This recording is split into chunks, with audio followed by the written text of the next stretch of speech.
Good afternoon, everyone. I'm Mike Arning, Director of Communication here at Stewart-Haas Racing, and thank you very much for coming to today's announcement. A couple things I do want to go over. We have a NASCAR teleconference, a part of us, so when we get to the portion where there's a Q&A, we'll go back and forth between the folks here in the audience and the folks there on the teleconference. And also, please take advantage of this time. There will not be any one-on-one interviews afterward. However, everybody up here on the dais will be here for as long as everyone here in attendance and on the teleconference have questions. So we'll go ahead and get right to it. On stage are the co-owners of Stewart-Haas Racing, Tony Stewart and Gene Haas. And Tony, you've always been pretty good about drawing a crowd. Today is no different. So tell us why we're here today. I think it's more of a formality. I think you guys already know everything you need to know. But, yeah, next year will be my last year in the Sprint Cup Series. And, it was a choice that was 100% mine. There wasn't any pressure from anybody. If anything, it was the opposite. I had more people trying to talk me out of it than anything. So, I think it's a scenario where everybody in their career at some point, makes the decision that it's time for a change, and it's nothing that you plan. I think it happens. I think deep down when it's time to do something different, to make a change like this. So, it's kind of a bittersweet day. I mean, I'm excited about it, but at the same time, I'm sad about it as well. I mean, I love what I do with NASCAR, and I love what I do, as a driver. And the great thing is I'm not going anywhere. NASCAR is probably going to be the most disappointed of everybody today because they aren't getting rid of me. So they have to deal with me as an owner. So there's still the opportunity to get fined, and there's still opportunity to be put on probation, just like always, just from a different capacity than now. But the reality, I guess, of why we probably had to make this decision, I think, is because Mike Arning and Eddie Jarvis are just tired of dealing with me, and they said, we can't do another year. So they forced us into this. But I'm excited about what we're doing in the future. I mean, the great thing is I think a lot of athletes and professionals get to this scenario and get to the point where they make this decision and don't really know what they're going to do with the rest of their lives. And I can say that I honestly have everything lined down and in place, and it's basically doing everything I'm doing now, just not driving a cup car. So I'm going to enjoy Stewart-Haas Racing. I enjoy working with Gene. I'm excited about what he's doing with the F1 side, and now I might actually get a chance to go to a Formula One race with him here in a couple years. So, I'm going to get to do a lot of things that I haven't been able to do. But again, I love this series. I love NASCAR. I love working with Mike Helton and Steve O'Donnell and, the great people. And that's what it really boils down to, and that's why we're staying with all this is it's the people. It's all the guys in NASCAR. It's all the guys at SHR, and it's co-owners and, other owners in the series, other drivers, crew chiefs. So those are the people that that's the reason I'm not going anywhere. I couldn't stand to be away from that family. So I'm just changing directions a little bit, and I'm excited about it. I really am. I'm excited that I got 2 more chances. I got 2 more big wins on the schedule that I still want to win, and that's the Daytona 500 and the Southern 500, and wouldn't mind adding another championship to that. So that this added year is not just a ride it out year. We're going to gouge our eyes out, and we're going to do everything we can to win races and win another championship. And I'm looking forward to that. So to be perfectly honest, I mean, there was a really good possibility that this would have happened at the end of this year. And the reason that we decided to go ahead and run through the end of next year is 100% because of the fans that have supported us through the years. It's, I've seen and been able to follow what Jeff's done this year and see how much it's meant to the fans to watch him race and have the knowledge and knowing that it's their last year to watch him. So, that's important to me, to be able to do this for our fans that have stuck with us through thick and thin and supported us. It's as important for me to do this for them as it is for me to do what I'm doing for my future. So that's why we ended up adding the year to it, and I'm looking forward to everything that we have to come. And we got one more thing before I let Gene talk. A lot of you probably were here yesterday, or some of you might have been here for the press conference here in the same room yesterday for Gene Gene's Formula One announcement.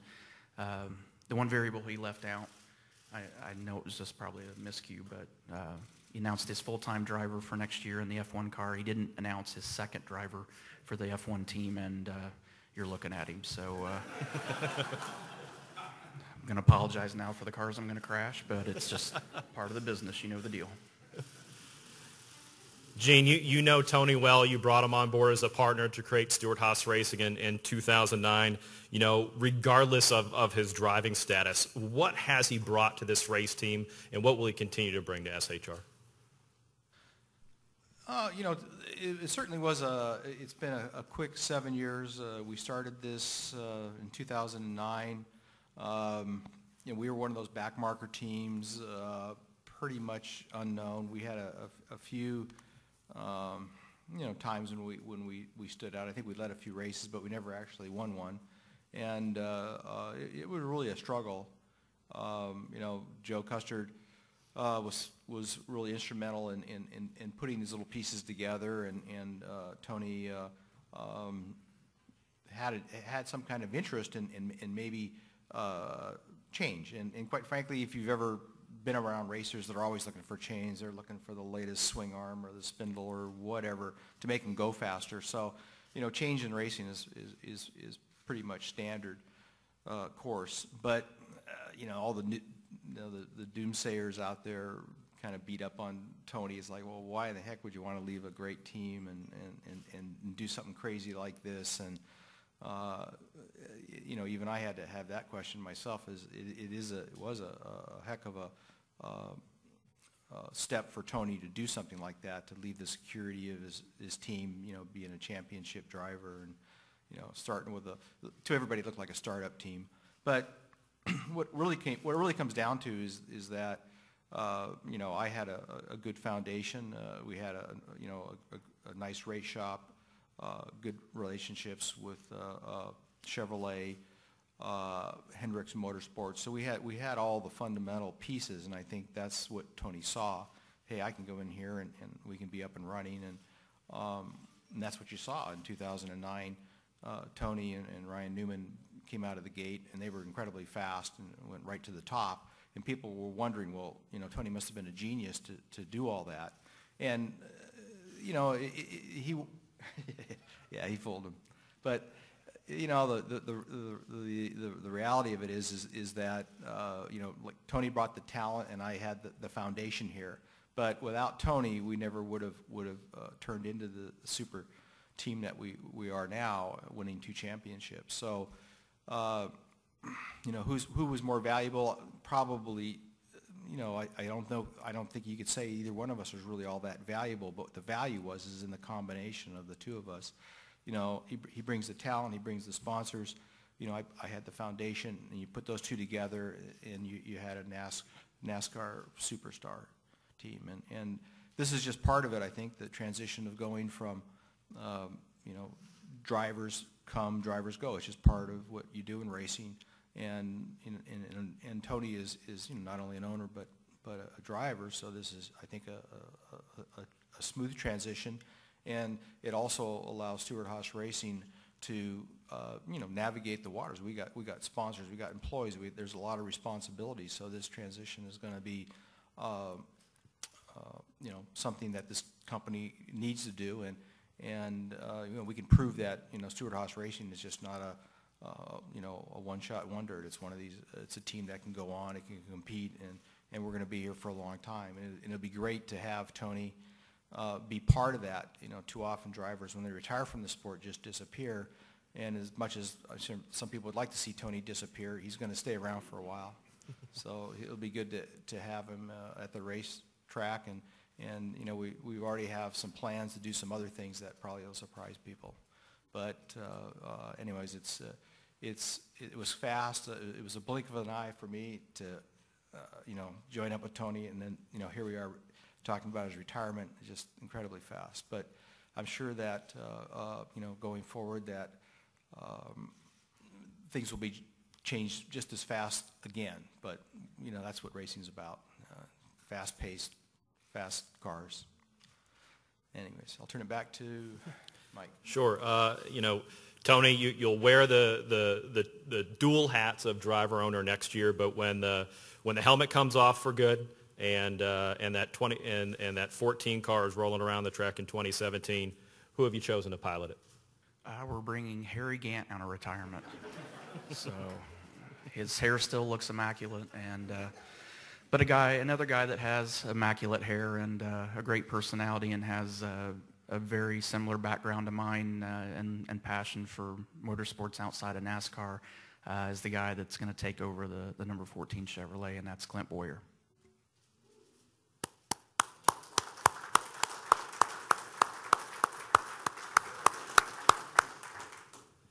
Clint, welcome to Stewart-Haas Racing. You're taking over for first ballot Hall of Famer. No pressure. Yeah, no kidding. What an unbelievable... I pushed the button. Rookies. I'm not used to this big-time auto racing. Just an unbelievable opportunity. I mean, just to think how my year started. You know, you thought you were set, you thought you were good, and then all of a sudden you're not.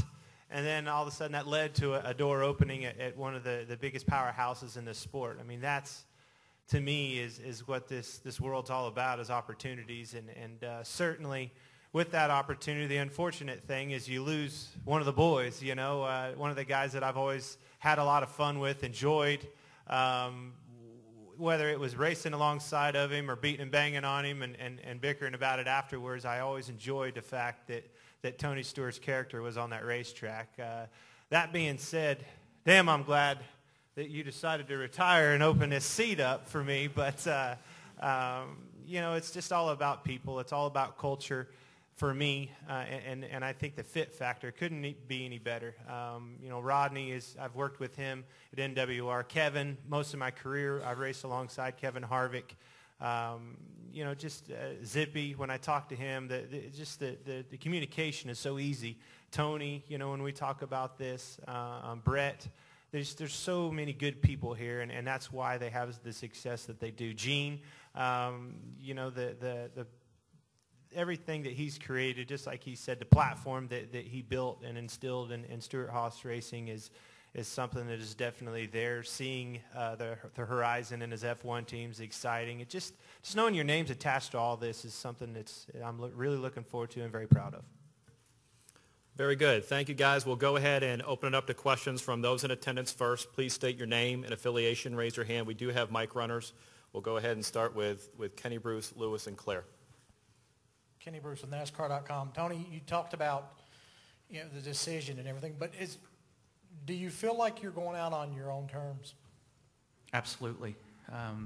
You know, like I said, and like I mentioned, this was 100% my decision.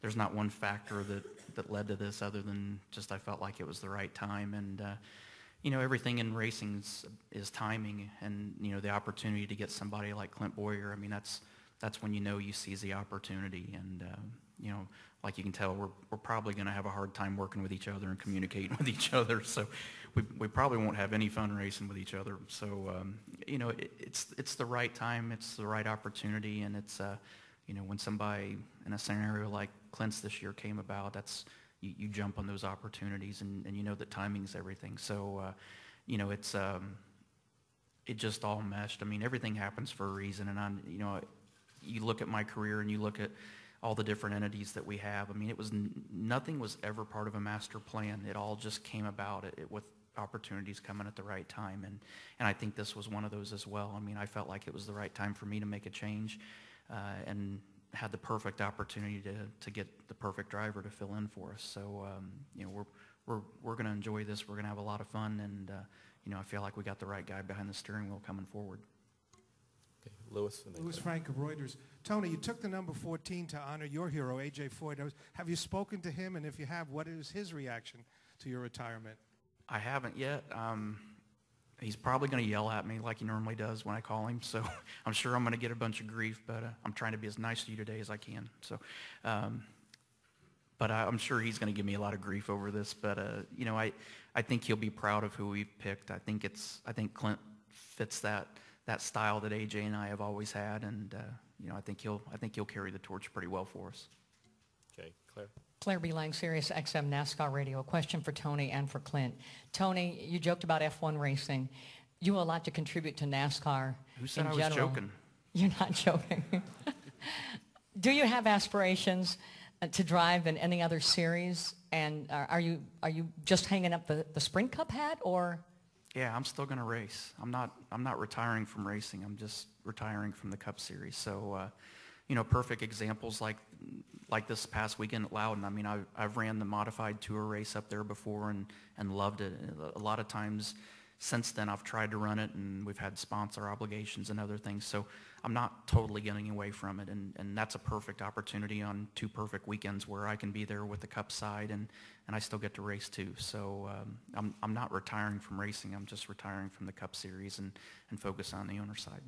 And Clint, can you officially confirm where you're going in 2016? Yeah, there's going to be some more announcements later in the week as far as where we're going, for next year. But for this announcement, why I'm here today is to announce the long-term future plan for me. Bob? Bob Hockers, ESPN.com.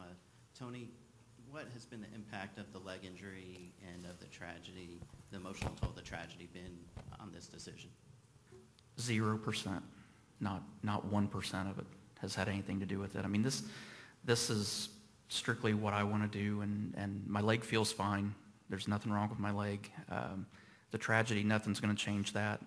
It happened, but it's not going to direct the rest of my life. So, I'm still going to go race when I want to go race. But as far as the Cup Series, it had no bearing on that. Bruce? Bruce Martin, Speed Sport News, various other outlets. 20 years ago, you were doing the triple. You won all 3 national championships in USAC, and you're so far the only driver to win the IndyCar title and the NASCAR Cup title. What do you want to remember about those years? As much as I can, because every time I crash, I seem to forget more stuff. So, no, we've been pretty fortunate to have a lot of great years in racing, and I still think we have a lot left to do driving race cars in the future. I mean, there's a lot of events and a lot of places that I want to go to that I haven't had the opportunity to go to. And like I mentioned, I mean, I really am looking forward to the Haas F1 program and being able to go and hang around with Gene. Those cars absolutely fascinate me. So having the opportunity to go do some other things outside of NASCAR is, it's time to do that. It's time to be able to not be focused 100% 7 days a week on the NASCAR side. And it doesn't mean we won't work hard and stay focused on the task at hand, but there's other things that I want to do the rest of my life that I haven't been able to do so far. But to be the only driver to win both the IndyCar title and the NASCAR title, you're the only guy. So far, but there's records are made to be broken, and somebody else can come along and do the same thing. It's it's always a possibility, and it's neat to be the first guy to do it, but I wouldn't venture to say I'll be the last. Okay, we'll go over here to Tom and Hill, and then come back to Hey, Alan. Tony, Tom Jensen, FoxSports.com. If you're going to keep doing some occasional racing, what are some things other than the modified you might look at? Might you do the Rolex 24 or more dirt racing, or what are you interested in? All the above. I mean, that's the fun part is, I mean, there's the schedule that we keep as drivers, and especially being an owner and driver now, I mean, the schedule you keep is impossible really to do much of anything else outside. And, I haven't really made plans officially yet of what I want to do. And I think the nice part is it's nice to not have a plan, just to know that we're going to take the opportunity to do some other things, and we'll try to figure it out. I mean, one of them that would have been high on the list that won't happen this year, I would have loved to race the big block modified at Syracuse, and this is the final year for that. And I wish they could have waited one more year, or 2 more years. I'd love to have been able to go do that. But there's races like that. There's great racing across the country, and there's neat marquee events that you look at in the paper and you're like, man, it'd be really cool to try that. And so we're now going to have that opportunity in a couple of years to do that. Hill? Tony, Hill Overton, WIXC Radio. In your long and illustrious career, which isn't over yet, but up to this point, what's the most gratifying accomplishment that you've achieved during time? I still think hands down the championship in 2011. And a lot of it was because of the guy sitting 2 seats down from me, to be able to race and win a championship for Gene and the organization. It wasn't about a personal victory. It was about a group victory and helping a guy that believed in me and allowed me to be a part of his organization to help him get his first championship and to bring guys that had never won a championship and to that scenario. That's still the way that all happened those last 10 weeks. I mean, I don't think there's anything that's ever going to top that. Great. We'll go with Al, and then we'll come to this row before going to the teleconference. Yeah, Tony, Al Pearson, Water Week. It may change today, but watching you from a distance the last 2 or 3 years, you don't appear to like you've had any fun. Is racing still fun for you, or will it really get fun now that you know what you're going to do in the future? It's always been fun. There's been more challenges in the last couple of years that have distracted from that a little bit, but it's still fun. If it wasn't fun, I would just walk away from it. I mean, I made my father a promise when we first started racing when I was 8 years old, and he made me promise him that the day that I didn't have fun doing it, that I wouldn't do it anymore, and I've never forgot that. So I'm still enjoying what I'm doing. You know, the great thing is it's because the people are what make it fun. I mean, the racing side of it, we've done it a long time, and you know, but I think the longer time has gone on, you realize what makes it really fun is the people that are involved in it, and that's like I mentioned before, all the people involved in NASCAR and SHR and, you know, all the people from Chevy and Rush Truck Centers and Mobile One and Bass Pro Shops and Code 3, all these people that we work with, we genuinely have fun with these guys. And so that's probably what makes this a lot easier than it seems, is that, you know, I'm still going to be there at the track every weekend. I'm still going to be working with our sponsors every weekend. And I get to work with a guy that's as big a clown as I am. So we're going to have fun. We're still going to have fun doing it. And I'm still going to have fun driving race cars too. Okay, Jeff. Jeff Gluck from USA Today. You mentioned that deep down, you know when it's time to make a change like this. When did you come to that conclusion? And how close were you to actually just saying to hell with it at the end of this year? Well, those days normally came at the end of a race when it went bad, of saying, I'm tired of this and done, and, you know, the bad day. Then you let the emotion die down, and you're like, I'm not done. I still got stuff I want to do. So, you know, I'm not sure that, I don't know that I can pinpoint a date for you. I just think as time went on, you kind of just feel like it, and that it's the right time. I don't know that there was just one day that I woke up and said, you know what, it's time to change direction. It doesn't happen like that. You know, you start questioning what your priorities are and how your life's changing. And I think as we get older and our life changes and our priorities change, that, you know, you kind of sit back and take a step back and think of things. So, you know, like I said, I don't think it was just one day, but, you know, it's been pretty early in the season that felt like it was the right thing for me. You got to ask Eddie and Mike, because they can tell you exactly which days I said that. Because there were days that I felt like it was like, okay, I've felt like a dealer at my end of my shift at a blackjack table and clapped my hands and was ready to turn around and walk out the building. But that was the emotion talking on those days. Cool. Dustin. Dustin Long, NBC Sports. Carry that on. What is that like to have to start to think about that, to go through that process? Most people with normal jobs don't have to think about those things till they're 60 or something like that. You know, for somebody who probably didn't have to think about that till in the last couple years, what was that like, and how, I don't know if gut-wrenching is the right word, or what kind of serious conversations did you have to have with yourself? I learned a lot about myself. There's a lot of personalities in my head I've had to talk to lately. It's been like a chat room. But you sit there and it changes. I mean, you run through the range of emotions. You know, there's days you're like, I can't wait. And then there's days that are like, man, you battle back and forth. But that's what makes it so hard to know what to do. You know, and that's what makes it so hard to make it. I mean, this is a major decision, obviously, and that's what makes it so hard to make a change like this. But, you know, like you mentioned, everybody has to go through it at some point. And, you know, I guess I had a conversation with another driver earlier in the week that had sent me a message about this topic, and we were talking about how we've got to do what we love to do and make a living doing what we love to do, and that when we decided to hang up the helmet, we never walked away from what we loved, and that's exactly the scenario, man. I'm not leaving the sport I love. I'm not walking away from something I'm passionate about. I'm just changing roles, which it's like just moving to a different position in a company. So I'm not really retiring. I'm just changing positions.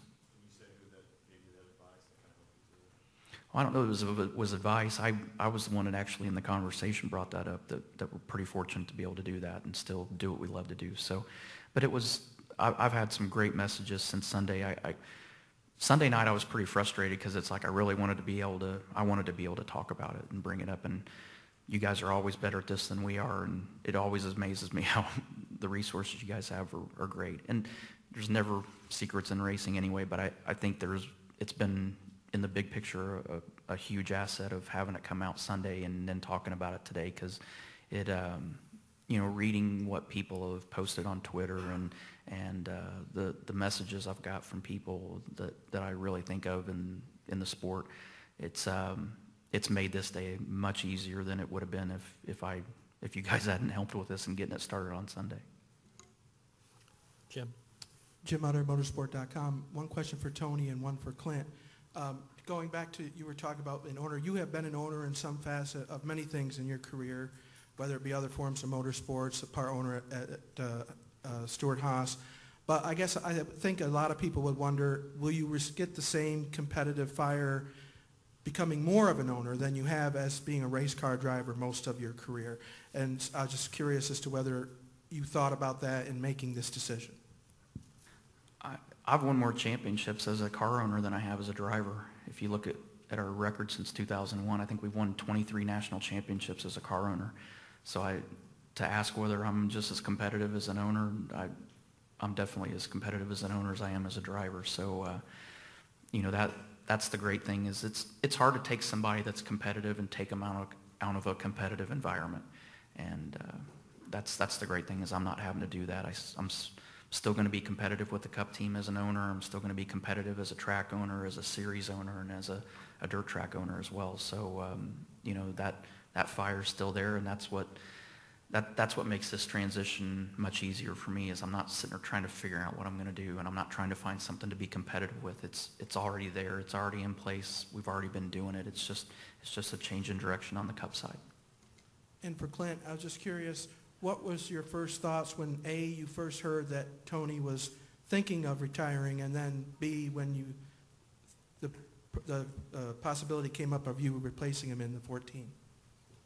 Well, I mean, anybody that's an athlete in any sport, I mean, you have an opportunity to sit in one of the best rides ever, in the history of the sport. I mean, this is a champion's seat, that I'm filling. So that being said, this is an unbelievable opportunity. Just like I said earlier, to think back of that door opening and like, holy cow, the timing couldn't have been any better for myself. Just somebody was looking after me. But to line up with this championship winning organization, and then kind of alluding to what you asked Tony right there. I mean, people, his championships and everything that he's done, it's really easy to understand what he's done on the racetrack. But his brand, I've lived through my whole life of Tony Stewart's brand and what that means to motorsports, what it means to younger drivers coming up through weekly racing series all across the country, my late model teams that are racing nationally. Attaching your name to that brand and building on that, the people that you can attract. I mean, just look at this powerhouse that he has helped create, and it's because of that brand of Tony Stewart, and the people flock to that, whether it's employees or partners or whatever the case may be. So definitely when I heard that seat was open, I was on board. They didn't have to call me. We'll actually take one from Jenna, and then we'll go to our teleconference. Jennifer, AP. Tony, Jeff Gordon said many times at the start of this year he did not want this to be a retirement tour. And every single week it's a retirement tour. He gets a gift and he has to come to the media center and he's honored. How are you going to like that next year? Okay, let's establish this right now. I will not be coming to the media center every week to talk about it. You can save your gifts. I got enough rocking chairs at home as it is. I bought those when I wanted to sit down. I go sit on my own rocking chair. You don't have to give me one. I think it's great. I think what the tracks and the fans have done for Jeff Gordon is very fitting. And I know Jeff doesn't want it to be a retirement tour. I don't think I've looked at it as a retirement tour. I think what everybody's done is shown their respect for what he's done for the sport of auto racing and for Cup and what he has done for motorsports as a whole.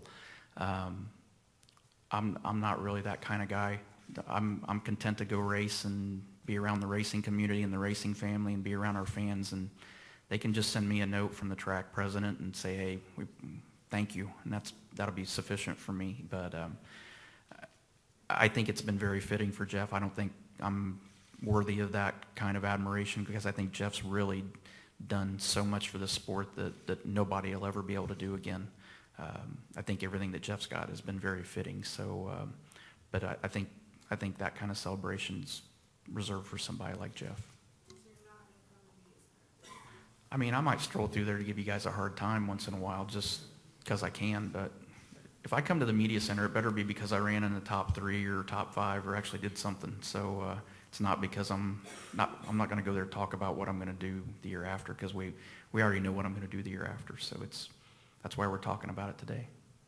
I mean, if you guys miss me that bad, you guys can send me text messages and say, we really miss you in the media center. And I'm sure Lewis is not going to be the first one that's going to send me that message, but I read your tweets this week, so. But yes, you did. Yes, you did. Thank you. So we'll come if you guys want us to, but we're not going to talk about. I'm not old. I'm old. Clint already told me I was old today, but we're not going to come to the media center to talk about what we're doing after that. All right, we're going to turn it over to our teleconference now. We'll take a handful of questions there before coming back to the audience here. Thank you. The floor is now open for questions. If you do have a question, please press star 1 on your telephone keypad at this time. Questions will be taken in the order they were received. If at any time your question has been answered, you can remove yourself from the queue by pressing 1. Again, if you're using a speakerphone, we ask that while posting your question, you pick up your handset to provide favorable sound quality. Again, ladies and gentlemen, if you do have a question, please press star 1 on your telephone keypad at this time. Please hold while we poll for questions. And our first question comes from Holly Kane of NASCAR.com. Holly, state your question. Thanks. Actually, my question was very similar to Jenna's question and the excitement you must be anticipating for coming in the media center a lot more next year. So you answered that. I do want to ask you, and you alluded to this, what next year do you look for on track? I mean, you talked about wanting, obviously, to win the Daytona 500 and the Southern 500, but what are some real goals you have on track? You've already done so much. I mean, I still want to win races. I still want to. I mean, I can't think of a better way to go out than to go out on top and to win races and win a championship. So, we're gonna continue to put all of our effort toward that. And like I said, I can promise you, next year is not a coast and collect year. It's just the opposite because I don't have to worry about making anybody mad next year and having to deal with it in 2017. So we just got to put something on the back of the car that reminds them that I'm not driving it anymore. So. I can rough everybody up next year if that's what it takes to accomplish my goals and sit there and just smile and laugh about it at Homestead.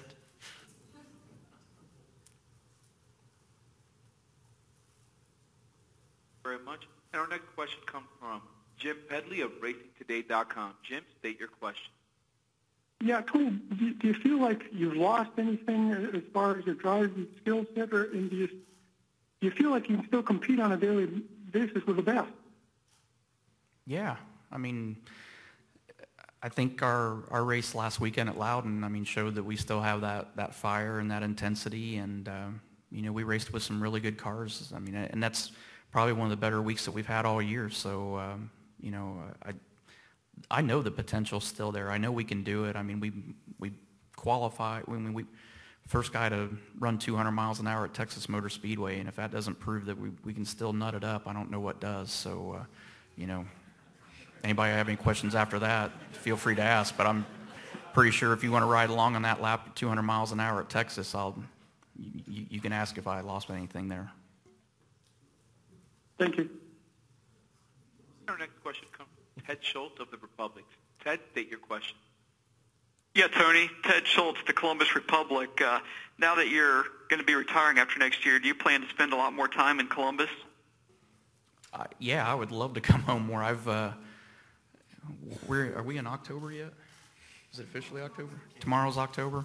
I've been home 21 days this year total. So, yeah, I don't think I'll get to spend half the year there, but, you know, I'll definitely get to come home a little more and more frequent. So, you know, that I look forward to, especially this time of year. I mean, I don't want to sound like a softie because I'm not, but I like fall and I like being home when the leaves change. So I don't like long walks on the beach and candlelit dinners and all that, but I do like watching the leaves change at home. So I am looking forward to that.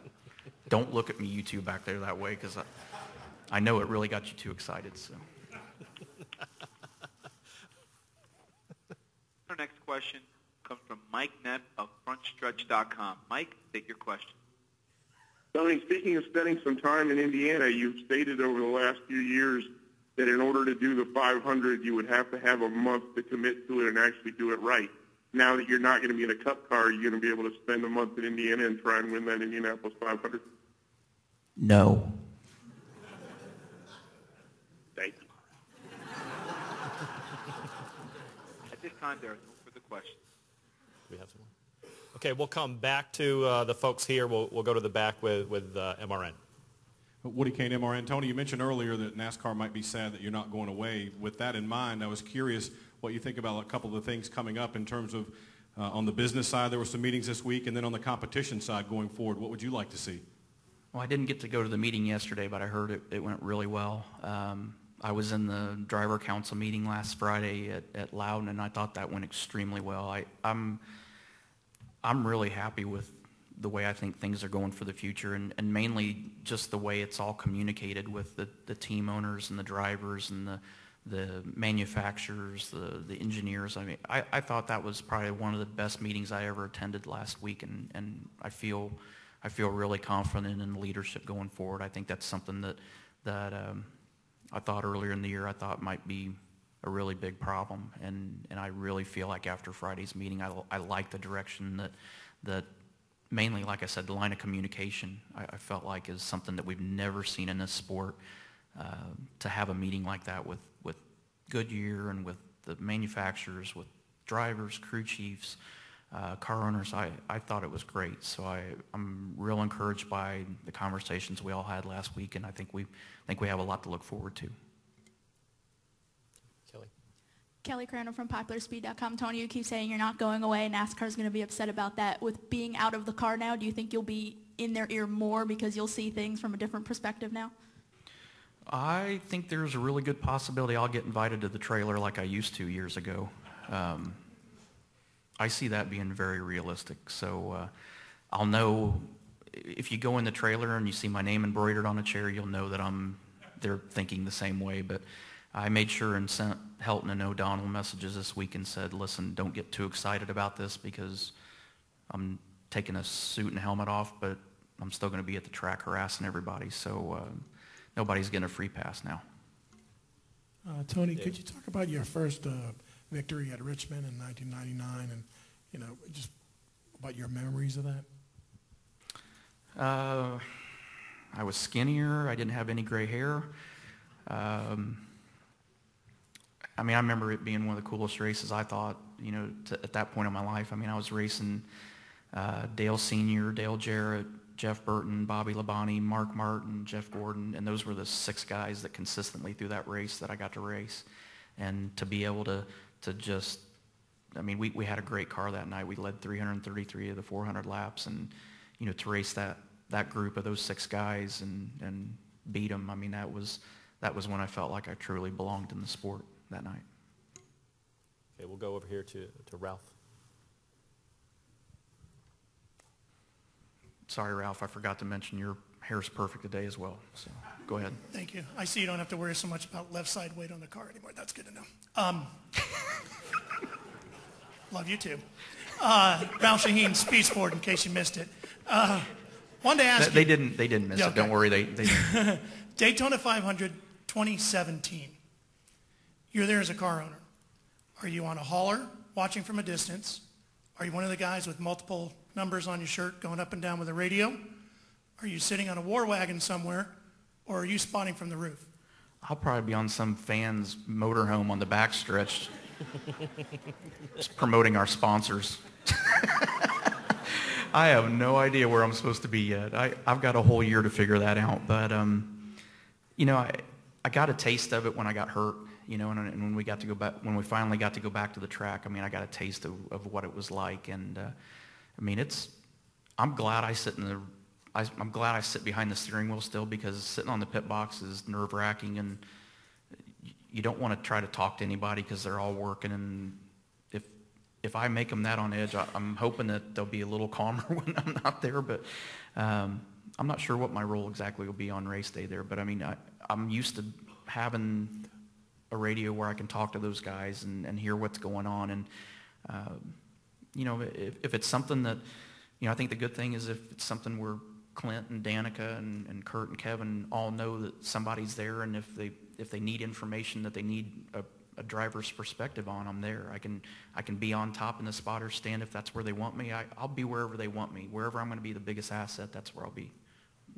If I'm not going to be an asset, I'll hang around and backstretch and have fun and go sightseeing. Yep. Lewis? Clint, could you describe just a little more what you went through, the lows to the highs this year, and how long a period of time that was before you found out that you had such a good deal coming up? Yeah, it's pretty easy. I don't think I got fired. It just went away. And somehow you landed in a way better situation. You ever heard that term, when you fall in a pile of cow manure, you come out smelling like roses? That's exactly what this is for me. Yes. Tom. I don't know if I can follow I can't wait that, if that's going to be the quote of the day or not. I can see that being the headline.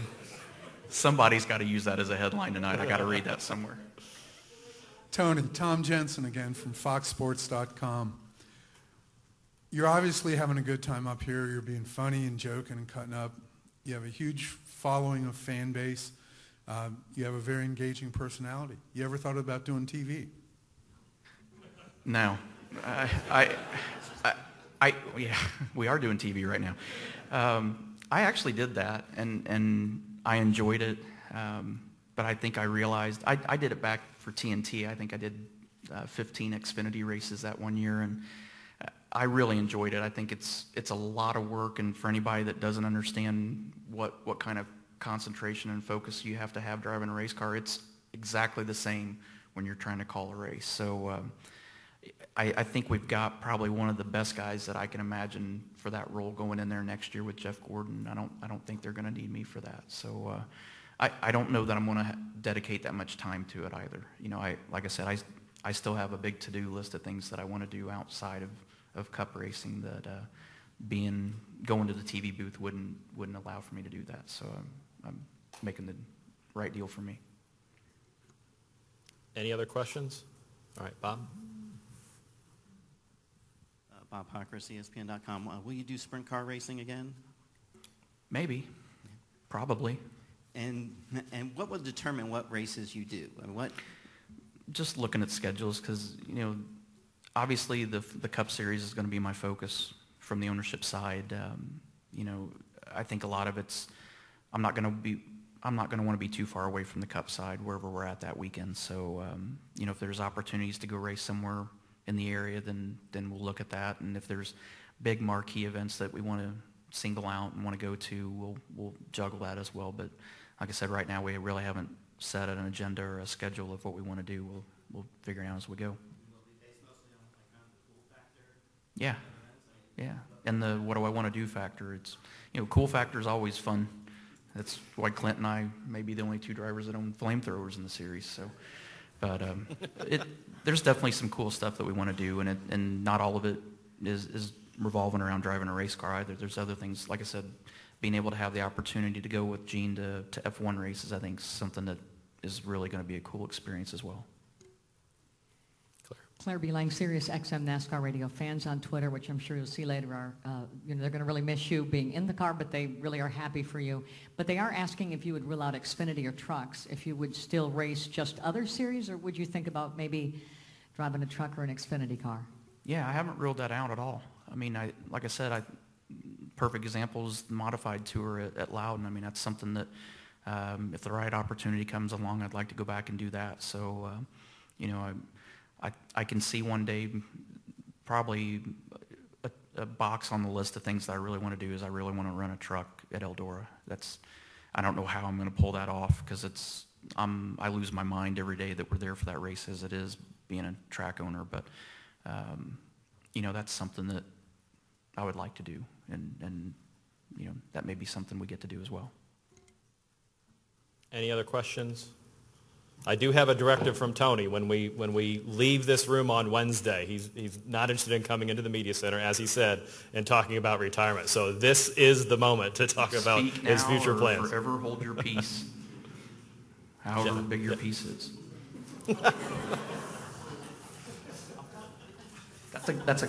They talk about guns that way. It's all good. Jenna? Do you have any regrets?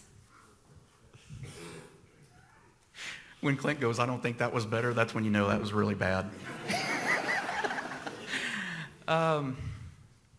You know, I think everything that's happened in my life has happened for a reason.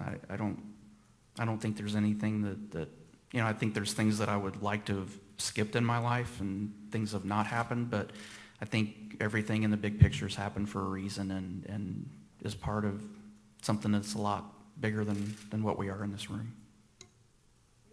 Do you wish you would have taken Penske's offer to run the Indy 500? There's days I wonder if I should have taken Penske's offer to run the 500. There's days I wonder if I should have, back in '96, at the end of the year, taken Rick Hendrick's offer to drive the 25 car. And there's days that I wonder if I should have taken Barry Green's offer to drive for Team Cool Green in the kart series. But I think it's all worked out pretty good since then. So I think we made the right decisions. And you know, we've always trusted our gut instinct, and I don't think it's led us wrong yet. Any other questions? Yep, Kenny Bruce. Kenny Bruce, NASCAR.com. Now that you've made the decision, how do you feel? I'm going to feel a lot better when I get home tonight because I have stuff lined up on the bar upstairs that is priority number one. And Eddie Jarvis I'm going to actually see Eddie Jarvis get tore up tonight. He's worked for me for 15 years, and I've seen pictures and heard everybody else in the organization talk about how he can be, and it's a mandatory team event tonight. So, and Dana's is a designated driver, so we don't have to worry about that. It was safety first. Anyone else? Yes, in the back, Steve. Just one moment when we get a mic to you. Steve Richards with PRN. Tony, I'm not sure if this is too early to ask with one more year to go. How would you like to be remembered as a Cup driver, and what do you think your legacy will be? Think about me however you want.